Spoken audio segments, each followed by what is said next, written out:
Rutherford's famous alpha particle scattering experiment. Here you have seen the diagram. This is the source of the alpha particle. It is the radioactive material. We know that radioactive material emits the alpha particle. So it is the source of the alpha particle. And in between one lead plate is there to systemize the alpha particle. Inside one hole is there. It will pass through that. And after that, you can see that this is the one round shaped gold foil is there. And inside the zinc sulfide is there. And this is the gold plate. Its thickness is 100 nanogram. So Rutherford and his students designed this experiment for looking for what is the inside of the atoms. So this thin gold foil had a circular fluorescent zinc sulfide screen. Here inside they put the zinc sulfide screen and it is the fluorescent. And the concept is when this alpha particle will stuck on this zinc sulfide fluorescent, then here one tiny flash of light will be found at that particular point. So he observed that when the alpha particle here is passed through this gold plate, then most of the alpha particle going to straight. That means it is not stuck by any particle inside the atom, and most of the alpha particles doing like that, and it will directly hit the zinc sulfide fluorescent material, and the few, here you see that few is deflected from its straight line path. Here you can see it is deflected to the up, and this alpha particle reflected to the down, deflected, and some particle, number is very less, it deflected almost in the reverse way. So this type of observation Rutherford made. And then the result of the scattering experiment, whatever I discussed now, you can see again the most of the alpha particle passed through the gold foil undeflected, number one. Number two, a small fraction of alpha particle was deflected by small angles, whatever we have seen in the diagram. And third point, a very few alpha particle, almost 1 in 20,000 alpha particles bounce back. That means almost reverse, bounce back, and that is deflected 180 degree. Now, on the basis of the observation, Rutherford drew the following conclusion regarding the structure of the atom. So, on this basis of the observation, Rutherford, whatever the pointed out, point number one, most of the space of the atom is empty because the alpha particle without any resistance from particle is directly hit to the zinc sulfide to get that tiny light. Number two, a few positively charged alpha particle, it is deflected due to the enormous repulsive force, showing that the positive charge of the atom is not spread throughout the atom. That means that a few number of positively charged particles is deflected.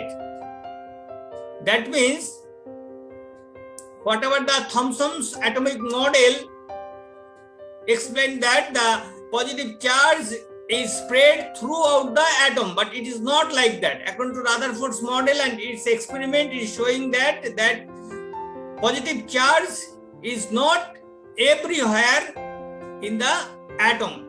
If it is everywhere is there, then alpha particle should be deflected with more numbers. But the fact from the experiment, it is not like that. That means the positive charge has to be concentrated in a very small volume. And where is its very small volume concentrated? From there only that alpha particle is deflected and repelled and deflected the positive charge alpha particle. Now the third point. Calculation by Rutherford showed that the volume occupied by the nucleus is the negligible mole. That small concentrated part of positive charge, he told that this is the nucleus. And this nucleus volume is negligibly small compared to the total volume of the atom. That means the radius of the atom is about 10 to the power minus 10 meter, while the radius of the nucleus of that atom is 10 to the power minus 15 meter. That means very negligible radius of the nucleus compared to the radius of the atom. We can imagine that maybe Eden Gardens in Kolkata or other place also. So if we consider this is the one cricket ball, and if we consider this is the nucleus, then this is the 5 kilometer. That means if the cricket ball as a nucleus is at the center of the cricket ground, then its radius will be the 5 kilometers. So I think that with that we can imagine the model of the atom.